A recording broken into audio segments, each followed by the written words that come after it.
Қазақстан Республикасының Білім және ғылым министрінің 19 қарашадағы 2021 жылғы 568 және Қазақстан Республикасының еңбек және халықты әлеуметтік қорғау министрінің 22 қарашадағы 2021 жылғы 432 бірлескен бұйрығына сәйкес Әлем Молдағұлова атындағы жалпы орта мектебінде аптасына 16 сағат оқу жүктемесі бар орыс тілі пән мұғалімінің уақытша бос лауазымына әлеуметтік желілердің ресми аккаунттарына конкурс өткізу туралы хабарландыру жарияланды. Конкурсқа педагогтердің үлгілік біліктілік сипаттамаларына сәйкес келетін және осы қағидалардың 107-ші қосымшасына тармағында көрсетілген тізім бойынша құжаттарды ұсынған педагог қатысуда. Конкурсты өткізу күні айқындалып, конкурстық комиссия қалыптастырылды.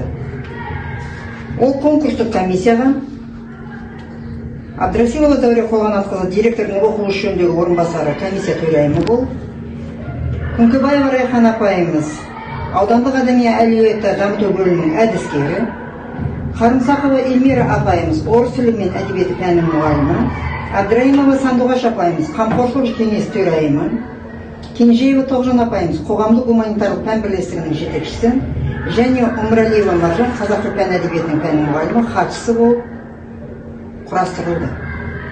Конкурстық комиссия конкурсқа қатысуға ниет білдірген кандидаттың құжаттарын педагогтердің үлгілік біліктілік сипаттамаларымен белгіленген кандидатқа қойылатын біліктілік талаптарына сәйкестігін тексереді. Конкурсқа ниет білдіріп отырған Полатбекова Перизат Расылхановна құжаттарын қағаз түрінде жолдауда. Енді ол анықтамалар ғой, жаңамен оқығандағы денсаулық жағдайы туралы анықтамасы, психоневрологиялық ұйымнан анықтама, наркологиялық ұйымнан анықтама, анау өтініші.